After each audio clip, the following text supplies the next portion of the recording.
Salut les amis, c'est Jess Pro pour une nouvelle vidéo. La dernière fois nous avons parlé des boucles et aujourd'hui nous allons parler des fonctions en C. Alors avant de commencer, je vous invite à vous abonner et à activer la cloche de notification pour ne pas manquer les prochaines vidéos.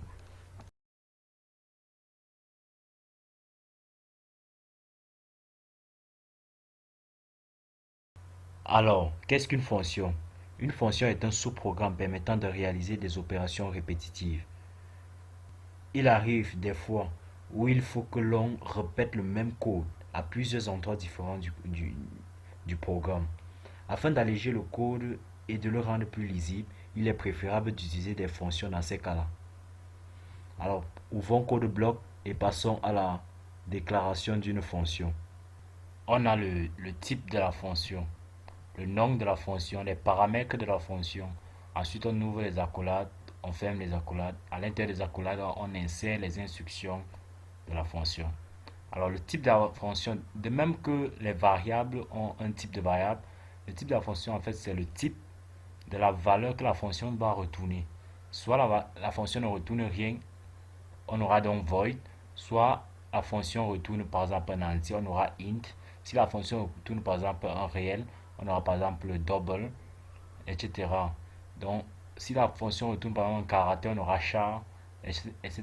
Vous voyez. Ensuite, après le type de la fonction, on met le nom de la fonction.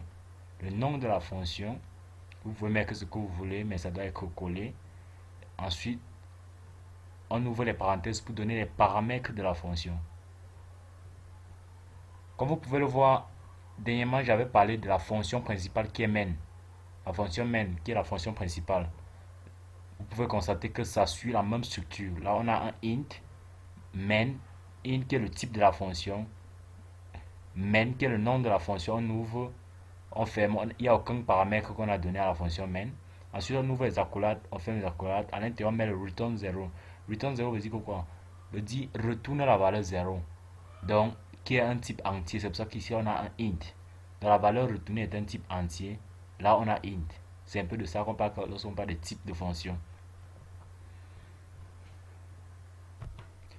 Alors, voici un exemple de fonction qui renvoie le triple d'un nombre entier. J'ai créé le type entier vu que le résultat sera de type entier. Le type entier, le nom de la fonction, je l'ai appelé triple. Et là, je donne le type et le nom de la variable qui sera affectée à la fonction. Là, maintenant, je mets int, nom, mon résultat, pour créer une variable qui va recevoir le résultat. Et là, directement, je mets mon résultat reçoit le nombre fois 3. Ça veut dire que ça prend le nombre qu'on va envoyer à la fonction, ça multiplie par 3, donc ça va donner le triple du nombre en fait. Ensuite, on retourne mon résultat. Ça veut dire que ça va retourner la valeur de mon résultat. La valeur de mon résultat qui n'est rien d'autre que le nombre fois 3 et qui est de type entier. C'est pour ça que là, j'ai mis int triple. Ok, ici nous avons créé la fonction triple qui renvoie le triple d'un nombre et le nombre qu'il reçoit est de type entier. Là, je viens dans mon main qui est la fonction principale. Je crée une nouvelle variable de type entier, NBR qui veut dire nombre. Et là, la variable est triple de nombre. Printf, veuillez ancrer un nombre. Scanf, je reçois le nombre que l'utilisateur ancre, je mets dans NBR. Ensuite, je dis le triple de NBR est égal à, j'appelle ma fonction triple. J'appelle ma fonction triple et je donne en paramètre NBR qui est la valeur que l'utilisateur a ancrée, qui est de type entier comme nous avons défini ici. Je donne ma variable NBR. Et ceci fonctionne comment? Lorsque je donne la variable NBR, le programme remonte vers la fonction triple. Parce que là, on a appelé la fonction triple.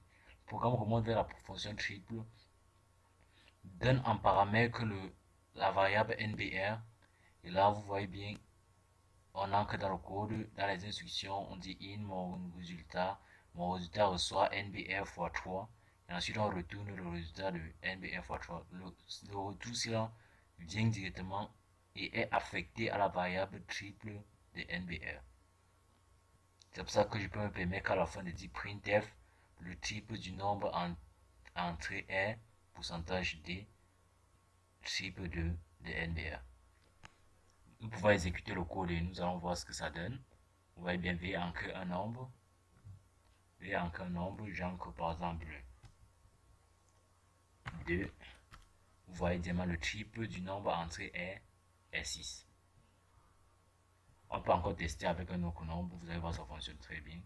Entre un autre nombre, j'ancre le nombre 10 par exemple.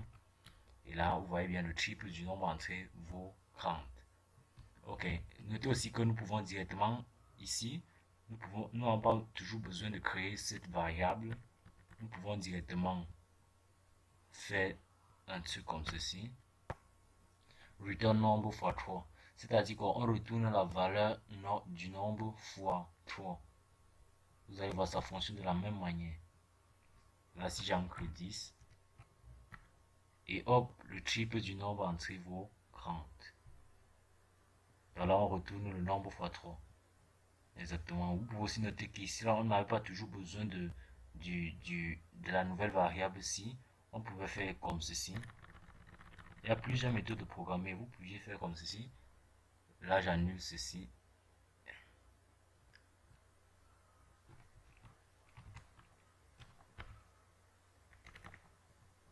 Et là, je viens remplacer là.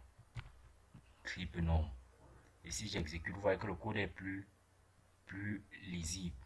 Si j'exécute, vous allez voir, ça va donner le même résultat. Et hop, le triple du nombre entré vaut 30. Vous voyez comment, avec les fonctions, ça devient plus facile. Nous pouvons appeler maintenant la même fonction triple plusieurs fois dans le programme que d'écrire à nouveau le même code ici là qu'on devait écrire dans le programme à plusieurs endroits différents. Donc là maintenant, on dit ceci, prenez le triple du nombre entré et pourcentage d. On appelle la fonction triple et on affecte la variable que l'utilisateur a entré qui est NBR directement et la fonction s'exécute. Il y a aussi plusieurs fonctions. Vous pouvez créer aussi des fonctions qui ne renvoient rien. Comme j'ai bien dit au départ, void. Void, ça veut dire une fonction qui ne renvoie rien, aucune valeur.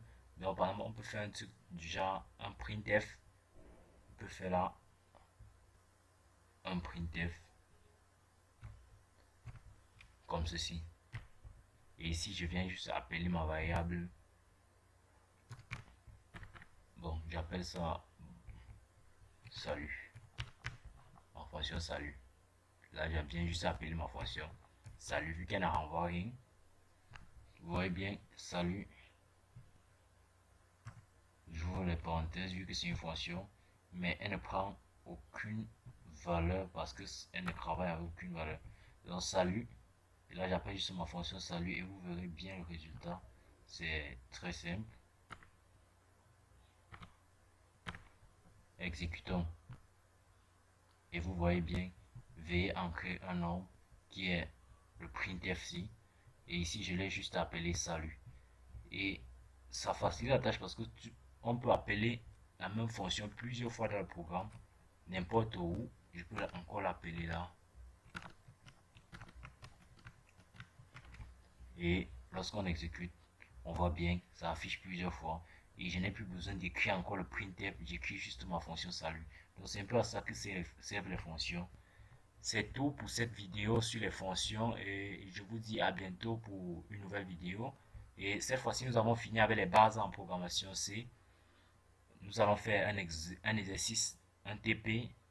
La prochaine séance de vidéo, nous allons faire un TP et passer à autre chose. Merci.